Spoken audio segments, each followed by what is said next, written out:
Madam, இது Thomas clinic அல்லே? நீங்கள் doctor Christie அல்லே? ஆமாம் மேடம், நான் ஹோமியோபதிக் டாக்டர் கிறிஸ்டி. சொல்லுங்கள், உங்களுக்கு என்ன வேணும்? അതെ, എനിക്ക് എപ്പോൾ വേണമെങ്കിലും ഇവിടെ വരാനുണ്ടോ? എനിക്ക് കുറേ അസുഖങ്ങളുണ്ട്, അത് മാറ്റാൻ വേണ്ടി നിങ്ങളുടെ അടുത്ത് വന്നതാ மேடம். ஓ அப்படியா மேம், இப்போ நிறைய அப்பாயின்மெண்ட்ஸ் இருக்காங்களே. ஒரு ஈவினிங் ஒரு 6:30 to 8 இருப்பேன். அந்த டைமில் நீங்கள் வரீங்களா மேம்? അതേ മാഡം, എനിക്ക് വൈകുന്നേരം വരാൻ കഴിയില്ല. അതേ നേത്ര രോഗമാണ്. വൈകുന്നേരം ஆனால் കണ്ണുകളിൽ കാഴ്ചയില്ല കേട്ടോ. அது குழப்பமில்ல, நான் കുറച്ച് நேரம் வெயிட் ചെയ്തിലും கண்டுடலாம். ஓ அப்படியா மேம், ஆல்ரெடி அப்பாயின்மெண்ட் கேஸ் இருக்காங்க. நீங்கள் கொஞ்ச நேரம் அந்த சீட்டில் உட்காந்துருங்க மேம், நான் உங்களை பார்க்குறேன். അതേ, കൂടുതൽ നേരം ഇരിക്കാനും പാടില്ല. എനിക്ക് മൂലക്കുരുവുണ്ട്. അധിക നേരം ഉட்கார்ந்து കഴിഞ്ഞാൽ പിന്നെ വളി ഉണ്ടാകും. എൻ്റെ അമ്മയെ, എന്താ വളിன்னு അറിയാവോ? ஓ அப்படியா மேம், பைல்ஸ்னால் ஒரு வேளை உடம்பு ரொம்ப சூடான உடம்பாக இருக்கலாம். அதனால கூட உங்களுக்கு இந்த பைல்ஸ் பிரச்சனை இருக்கலாம். உங்கள் கை தாங்க, நான் உடம்பு பாடி ஹீட் இருக்கான்னு நான் பார்க்குறேன். അതെ, എനിക്ക് കൈ ഉയർത്താൻ കഴിയില്ല. വേണമെങ്കിൽ ഡോക്ടർ ഇവിടെ വന്ന് നോക്കിക്കോണേ. കഴിഞ്ഞ വർഷം ദേഹത്തിന് പക്ഷാഘാതം വന്നിരുന്നത് കേട്ടോ. ஓ அப்படியா, நீங்கள் ரொம்ப நாள் ப்ரெஷர் மாத்திரையை போடாமல், ப்ரெஷர் செக் பண்ணாமல் இப்படி அசால்ட்டாக இருந்திருக்கீங்கன்னு நினைக்கிறேன். அதனால தான் உங்களுக்கு இப்படி ஆயிடுக்கு.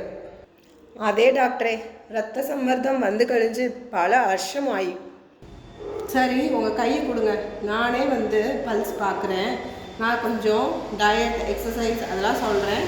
அதெல்லாம் கொஞ்சம் ரெகுலராக ஃபாலோ பண்ணுங்கள். அப்போ தான் நீங்கள் சீக்கிரம் சரியாக முடியும். അതെ, ഡോക്ടർ എന്താ പറഞ്ഞത്? കേൾക്കാൻ കഴിയില്ലല്ലോ.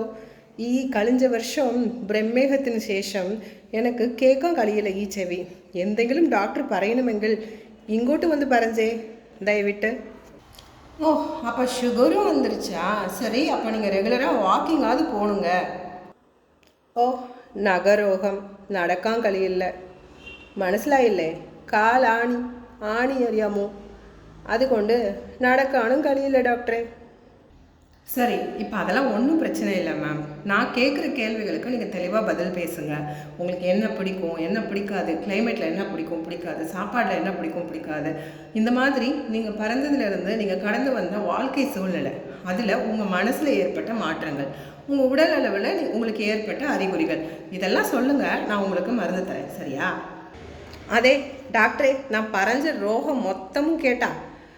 ഈ രോഗം അത്രയും മാറ്റാൻ ഒരു 4 ഗുളികയിൽ കഴിയുമോ? ആ ഒരേ ഒരു ഡോസ് മരുന്നാണ്. ആ ഒറ്റ ഡോസിൽ, அந்த 4 ഗുളികയിൽ എൻ്റെ മൊത്ത രോഗമും നിങ്ങളെല്ലാം മാറ്റാൻ പറ്റുമോ? மேம், நீங்கள் கேட்குறது உங்களுக்கே ஒரு வேளை நம்பிக்கை இல்லாமல் இருக்கலாம், இல்லை காமெடியாக இருக்கலாம்.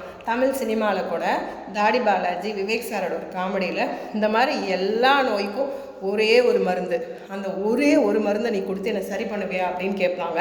அப்போ பூச்சிக்கொல்லி மருந்தை கொடுத்துட்டு இந்த ஒரு மருந்து எல்லா நோயும் சரி பண்ணிடும் அப்படின்னு சொல்லிட்டு விவேக் சார் சொல்லுவாங்க. ஆனால் ஹோமியோபதியோட ஆக்சுவல் சாராம்சம் என்ன அப்படின்னா, நமக்கு தலைவலிக்கு ஒரு மருந்து, காலாணிக்கு ஒரு மருந்து, மூலக்குருக்கு ஒரு மருந்து, அப்படி ஒவ்வொரு நோய்க்கும் ஒவ்வொரு மருந்து கிடையாது.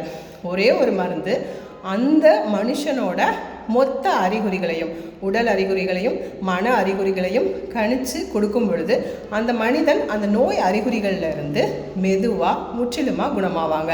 ஒரு டோஸ் கொடுத்தோடனே உங்களை 100% சரி பண்ணிடுவாங்க அப்படின்னு நான் சொல்ல வரல. இந்த மருந்தை நம்ம ரெகுலராக ஒரு ஹோமியோபதி டாக்டரை பார்த்து அவங்க சொல்கிற டோஸில், மினிமம் டோஸ், அந்த டோஸில் நம்ம தொடர்ந்து ஃபாலோ பண்ணும்போது ஒவ்வொரு அறிகுறிகளாக நம்மளால் ஈஸியாக வெளியில் வர முடியும். இது ஒரு ஹோமியோபதி பற்றிய விழிப்புணர்வு பதிவு. இதை ட்ரோல் செய்கிறத விட அதிக அளவு மக்களுக்கு விழிப்புணர்வை பரப்புங்க. Thank you so much.